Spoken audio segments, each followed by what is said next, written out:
So I'm going to kick us off, but this is going to be a two-handed show.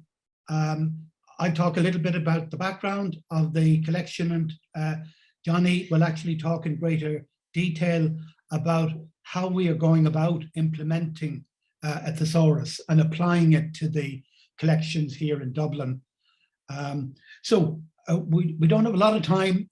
Time is our enemy, so we'll march on. Just to give you some sense of the background and where the collection here came from, the Folklore Commission was established in 1935. And here you can see just a collage of images showing people at work, a great many scholars. Here you can see Joe Daly in West Kerry recording from two sisters using the Ediphone wax cylinder recording device. So that's how old the collection is, because that's where a lot of the earliest recordings were produced on these. And it was used, the same machine then. Each cylinder was transcribed very carefully to capture dialect and content. That was always from the word go, accurate, full transcriptions. By the 1940s, the Commission had begun proper, decent sound recordings using these lacquer discs or acetate discs. And here you can see that great scholar Maura McNeill working in the headquarters of the Commission. So the Commission had full-time collectors out in the field collecting, like Joe Daly here on the left in West Kerry, and he's on the right is Kevin Danaher, or Quillian O'Danaher. He was a material culture specialist with the Commission. The Commission actually recorded in the west of Scotland as well, in the Hebrides, and it actually employed a Colm MacLahan, a brother of the great Scottish poet Sorla MacLahan. They employed him to collect in both the west of Ireland and in the west of Scotland through the medium of Gaelic, Irish Gaelic and Scots Gaelic. Now, it was the habit of the Commission. At its peak, it had about 12 full-time collectors, all male, it should be said. But I know this is different to the habit often in Scandinavia, but this is a kind of an Irish fetish, if you like, the idea of binding everything, binding your transcripts. It harks back to the old manuscript tradition, I guess. And we maintain that tradition still. So transcripts are not in loose sheets. One of the collections which has been extremely important and very, very popular for us is the school's folklore collections from the late 1930s.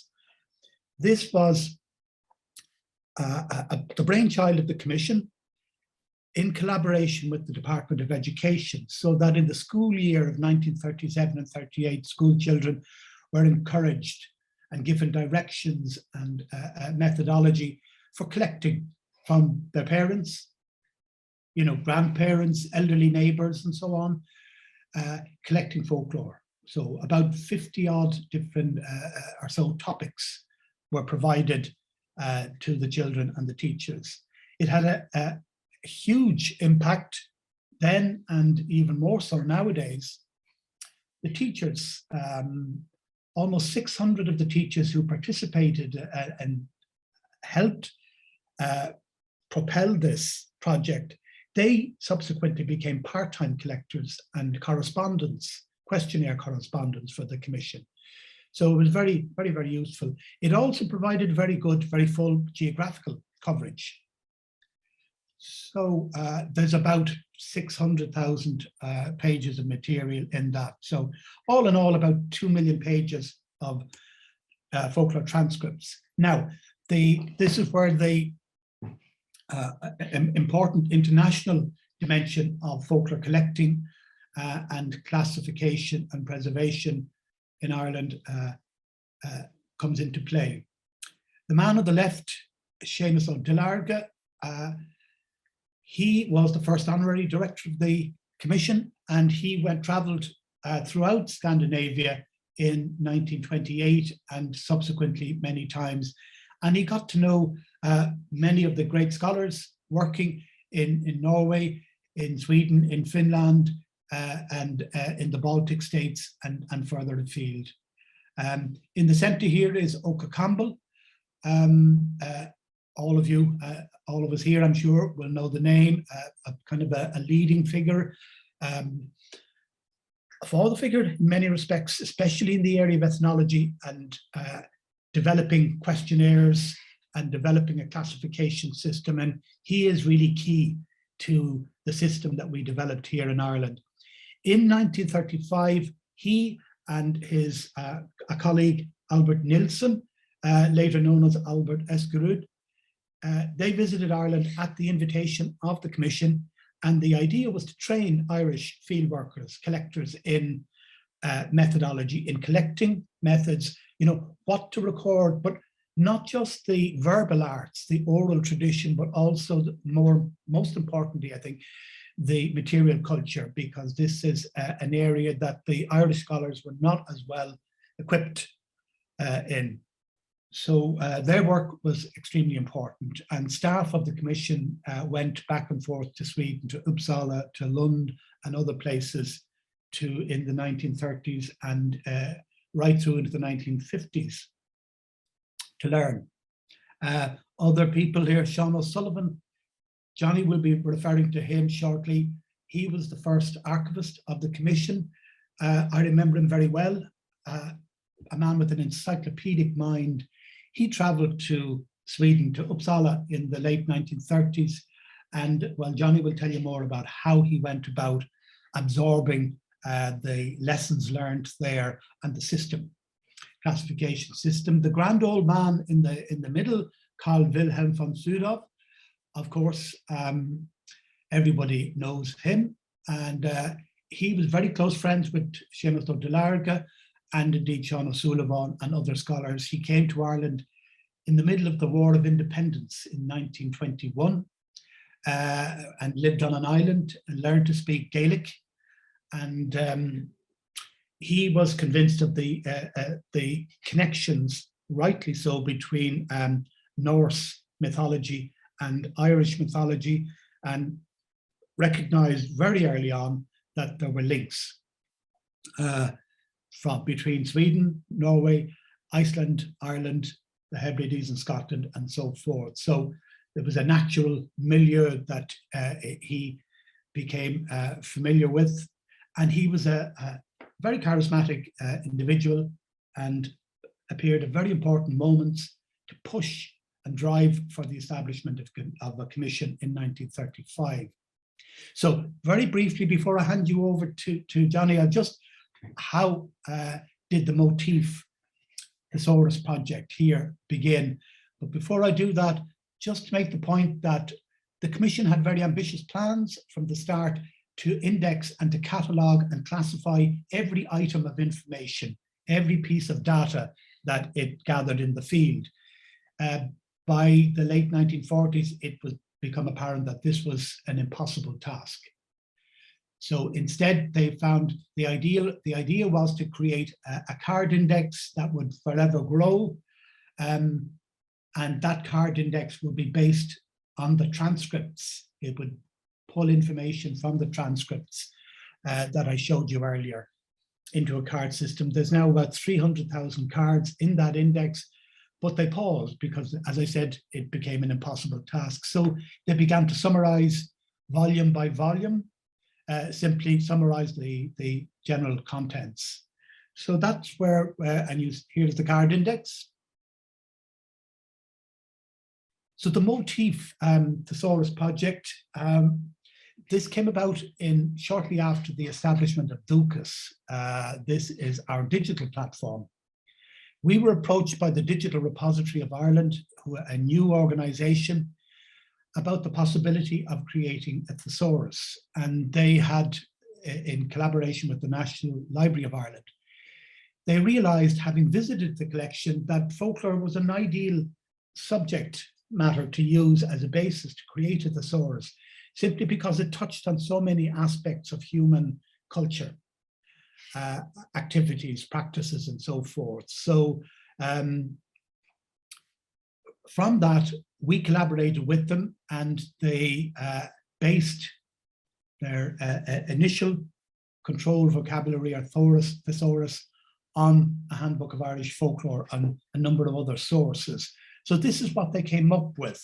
Now, a thesaurus, as we know, is a controlled vocabulary. They decided to follow a system called facet analysis, and Jonny will explain this further. So it's a flexible system of a controlled vocabulary that allows you, it's extensible, you can enlarge on it, it can grow, it can accommodate newer concepts and terms and activities. But broadly speaking, this is what they proposed. As folklorists, we all know what a genre is. Damn it, we've been talking about genre all our academic lives.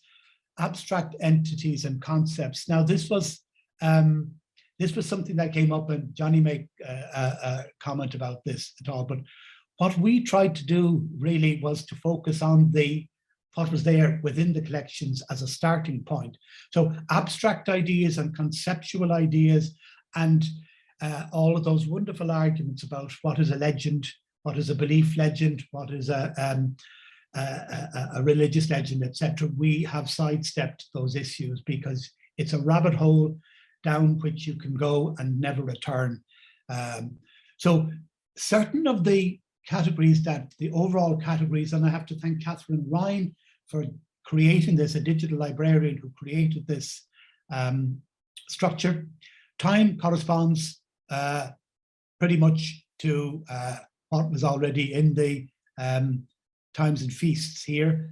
But place, space, environment, so that's basically the world around us. Anything to do with the landscape, anything to do with natural history, and even the built environment. And it could be houses and so forth. Products, again, stands for itself, anything that's produced from anything organic or inorganic. Activities, very, very broad, and that can cover a multitude. Jonny will go into these a little bit in more detail. Processes and phenomena. Again, these are general catch-all terms where before we had popular belief and practice, mythological tradition. This is a way to separate out the mythology from the actual what is happening in a story, for instance. So when we go down to, for instance, to agents, an agent can be a supernatural being, not just a person or an animal, because they are acting independently and they were behaving as an agent, as a sentient being, in other words. So objects, again, speak for themselves. The materials, these are the materials from which objects are made. Attributes and properties, well, that can be anything from hot, cold, high, low, fertile, infertile, productive, non-productive, and so on. So those and parts, finally. So this was implemented, and you will see, Jonny will talk about it just now. I'm going to hand over to Jonny.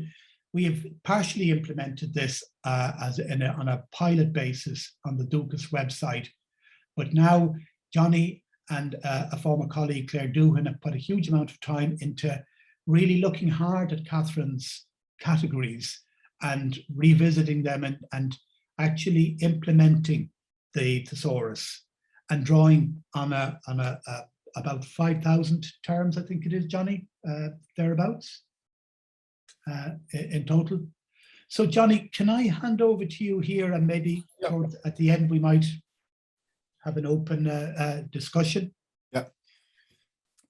I'm just going to, Chris, do you mind? I'm just going to share my screen, and then. Okay, shall I stop sharing mine? Yeah, and then I'll take the thanks. Can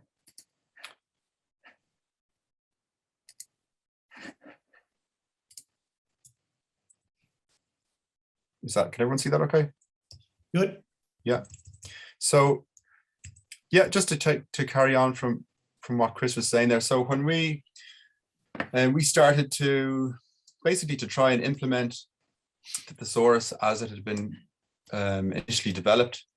So as Chris mentioned, a former colleague of ours here, Claire Dillon.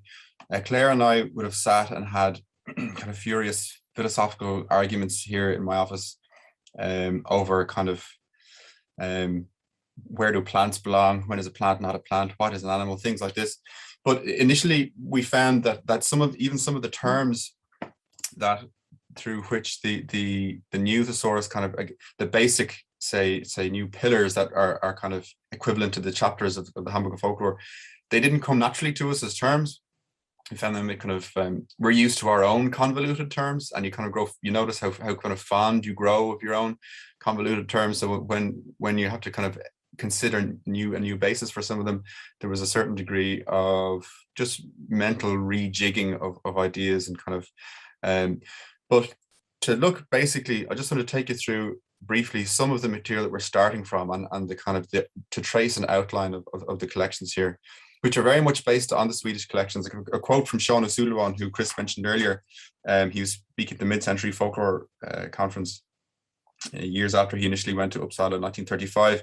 He said, "It was only when I went to Uppsala that I saw the real scope of folklore. Many of the people in Ireland think of folklore as merely folk tales and riddles and proverbs, but working with Herman Geyer, Sven Lilleblad and Oka Campbell completely wiped that idea out of one's mind." So he came home with a very, very different sense and a broader sense of the landscape of folk tradition that he then attempted to kind of to apply to the Irish context. The document that you see on the left is very much a kind of working document in his notes here that became the template for the card index and for the Handbook of Irish Folklore. It's slightly impossible to read because it's so small, but you'll see at the top A, human settlement, that becomes settlement and dwelling.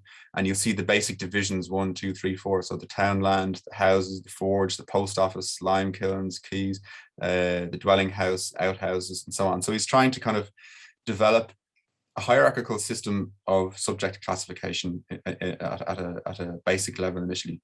The image you see on the right refers to our card index, so the 300 or so thousand cards that Chris mentioned. And this was something I didn't understand till I came through his notes, that the color of the cards, of the headings, indicates a hierarchical position, basically. So in the section on history, you'll have a red card giving the history of religion. Then the next section down will be a green card with the title on it. And each of those, nested under each of those, will be a series of essentially item level cards, which I'll show on the next slide. And those all have invisible threads running from those cards to the manuscripts they give, the scope and content, where was this collected, who was it collected from, and a brief summary of the contents. So there's this kind of hierarchical structure all the time from major subject headings into much more specific subject headings. And that's what we're trying to reflect then in an online setting to create a structure that's flexible for users, that allows lots of different points of entry for users, but it's still coherent and familiar to us as folklorists as well. So that was the kind of the line we were trying to walk. This is an example of some of the card headings of how they're just to reinforce the idea of the hierarchical nature of this subject classification, basically. So on the left, from a section on the community, you have the blue card is the overarching, the main subject. And then the following cards, the subheadings: Channery and Fubble, community leaders, local characters. Someone's been flicking through that a few times. It's fairly, it's on its last legs, that card. Mass Daine Erichela, so people's estimation of one another, and Sail na Naine, the life of the people. And all of the cards in between those are item level cards that you can see on the right-hand side, each of which has a brief synopsis of the material, an account concerning, or a detail concerning the manuscript volume, the page range, and then where was this material collected. And then you'll see a letter at the bottom, D, which means this should be grouped under section D, the community. So there's all these different kind of layers of information all the way along. And historically, all of the main collection manuscripts have been arranged in this kind of back and forth conversation between the structures set out initially in the handbook, all of the major headings, all of the subheadings, and then the subheadings from that into this interconnected kind of network of topics, basically. So this was the material that we were starting to try and convert and to drag into an online setting. So we started with this. This is from the major headings in the Handbook of Irish Folklore, and we turned this into this. This was our philosophical arguments with one another over, when is the day of the week, or whatever. So some of the facets that Chris showed, the different headings, corresponded neatly with handbook chapters. Some of them didn't. Some of them we had to take sections of chapters and pull them out and move them into new parts. Case in point would be time. So there is a specific facet called time, under which we grouped days of the week, months of the year. But there's a separate facet for events under which we grouped festivals, feast days, basically. I should say as well, a lot of the material, some of the initial kind of subject headings and items in the initial thesaurus, when Claire and I got hold of, we kind of stripped the whole thing out. We returned to the handbook and we began to try and stitch these topics into a new structure, into this new system, basically. One of the things that you find, or that we found in the course of our work, there are a certain amount of subject headings and kind of classifications of subjects and themes in the handbook, but the actual card index goes another step down, and it describes in detail often items and that aren't present in the handbook. So a case in point would be the topic of folk medicine. You'll have a section in the handbook that says health and illness, and then it moves on to the next section, whereas in the card index, that's followed by an enormous breakdown of different ailments, diseases, and specific cures.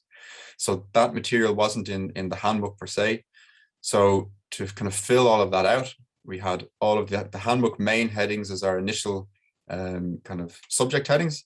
And then under those, we would nest these more specific terms that were from the card index subheadings. And those had been digitized years previously by someone who'd come in and done this in the Folklore Collection. So we were very much carrying on from again, work that had been carried out already. So I want to jump out for a second and show you the actual chlor over, because I'm kind of aware that a lot of this won't necessarily make sense until you see it. Can people see my screen, the chlor over okay? Yeah. Okay, so basically, so to explain, at the very bottom of the page here, you'll see these sheets. The green tab is in English, the red is in Irish, and that's all the way along. So agents, we've replaced with the term people, animals, and beings.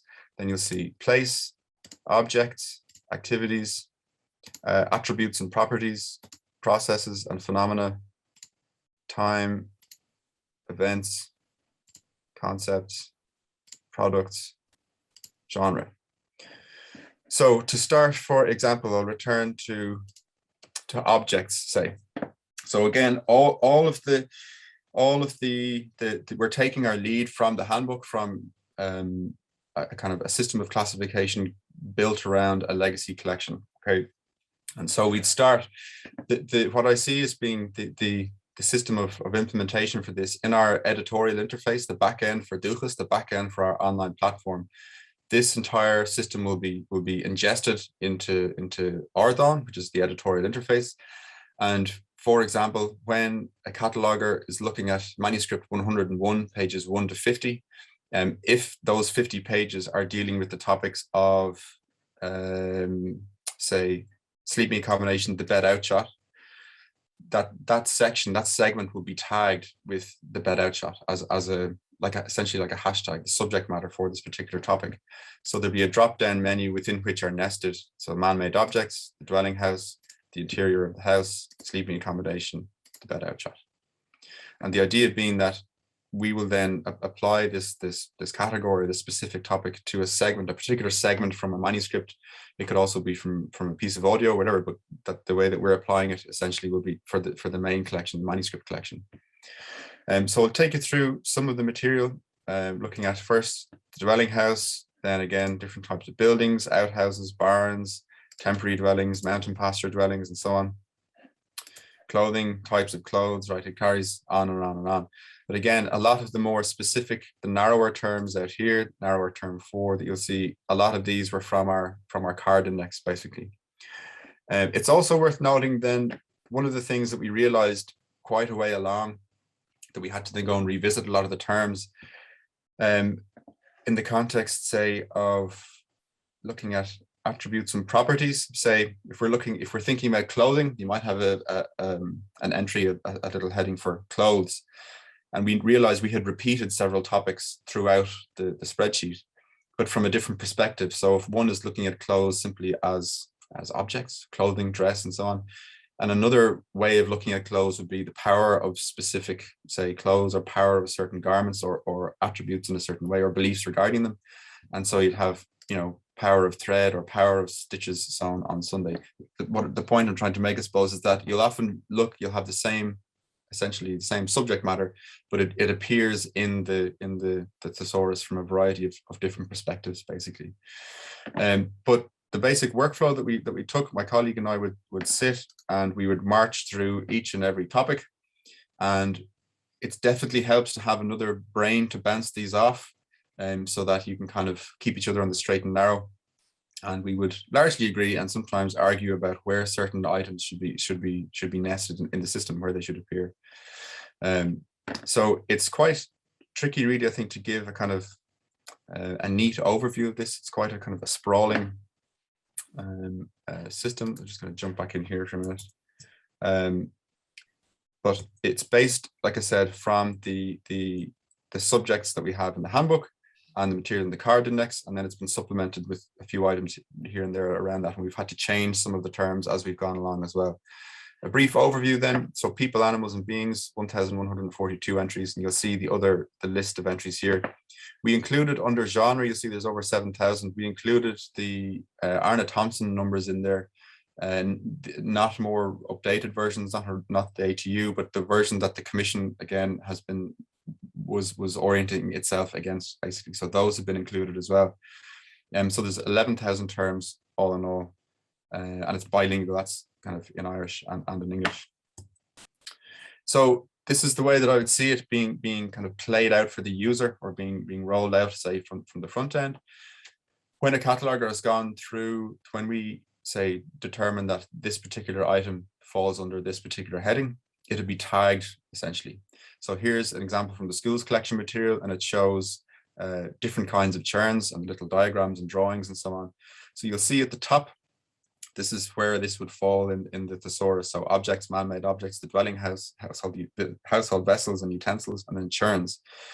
So the hierarchical descriptions are should be visualized to the user as well, so that they'd appear as kind of like a hyperlink essentially at the top of the page, so that anyone who lands on this page around churns should be able to click on churns, or click on household vessels, or click on the dwelling house, and will be brought to that, to everything that's nested under that particular topic. So it goes from more general down to more specific items in that way. And some challenges with it and some problems. It's not a perfect system. It's one of the things to note, like you see here, the terms detune in a way as they move further out in the scale. As you go into narrower and narrower terms, sometimes you kind of move further away from the initial thing that you're trying to describe in a way. So, for example, under people, animals and beings, you have animals, domestic animals, and animal calls, which is strictly speaking an activity. And these are the type of things that we'd argue about back and forth. But we felt that at times you could have a kind of a very narrow term, and which would be technically in the correct place somewhere else as an activity, but it would be unused, it would be floating on its own. So we tended to nest terms try to put them into coherent whole, where they'd be found basically by people who were cataloging them, that they wouldn't be in strange convoluted places that, so under, spreading news and information calls, animal calls. So they're in a section concerning domestic animals. This is one that was particularly contentious. I remember supernatural beings, types of supernatural beings, ghosts and apparitions, phantom ships. We argued for ages about phantom ships. Where does phantom ships go? You could put it in a section on objects, but all you have as ships, as far as ships are concerned, is boat building, types of boats, and so on. Phantom ships won't fit in there in a meaningful way. Similarly, under concepts, it won't fit in there in any meaningful way. So it's an imperfect system, and as you march further along and more specific terms, you can start to move away from the initial facet under which the item has been grouped. Another particularly important point, I think, to emphasize as well, that I'd like to emphasize, is that this system that's been devised and the structure that I've just shown you very briefly, it's not an attempt on our part to kind of delimit or express the scope of folk tradition in and of itself. This is just a template for us to try and create a coherent, ordered structure with kind of multiple access points for users into a legacy collection. It's mirrored specifically to reflect a legacy collection and how it's historically been classified. We're not trying to make qualitative statements about you know the scope of folk tradition or where it stops or where it ends. We're just trying to deal with the online publication of a legacy collection. But that said, I think there are some principles and practices that will be useful overall, because it is a malleable system. This is the front page of duchas.ie. So you'll see the kind of the search bar in the middle, where it's the thing I tend to use all the time. The public use it all the time as well. You just essentially Google the material that you're looking for. You just enter in the terms and search that way. The developer who's done a test on user behaviors, if you click on the bar themes, a little drop down list for topics will appear, and the public don't use it. They barely go near it. But people enter in the terms searching by text, basically.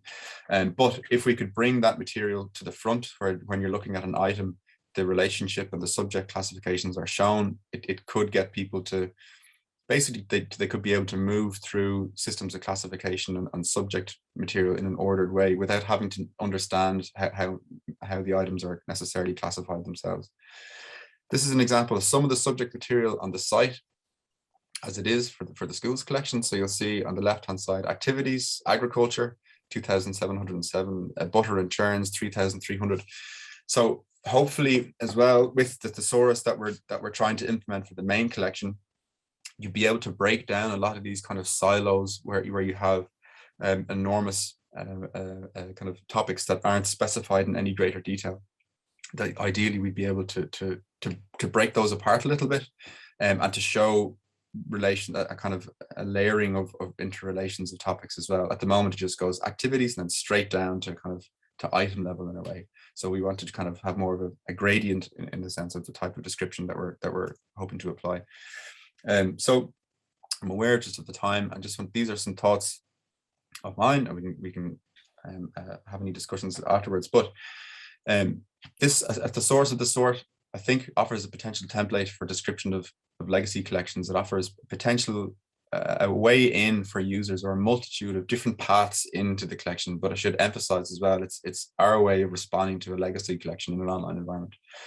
It's something we'd like to publish permanently, to have some sort of online template, just for friends and colleagues who are trying to grapple with the subject as well, that they could take it and develop it. Then another, I suppose, thing of particular interest in or query around concerns the idea of devising subject-based cataloging standards. How do we develop cataloging standards that reflect our needs as folklore archivists, folklorists, folklore researchers? You know, formal archives have international standards of all sorts. So is there some principle or method through which we can collaborate to develop that for our own needs? That then, I suppose, is kind of balanced then by the question of, well, does the cultural specificity of our own collections forbid standardization of description? How do we create standards for particularly culturally specific and legacy kind of collections? We can't necessarily kind of migrate a thesaurus, you know, wholesale, but maybe some of the basic principles that we can use for our approach to these might be useful again, but I don't really have the answers to these questions. And then they also might be useful for libraries, museums, special collections, and other repositories. So thank you very much. I hope that was in some way clear and not utterly mystifying. And if anyone has any questions, I'd be happy to answer them.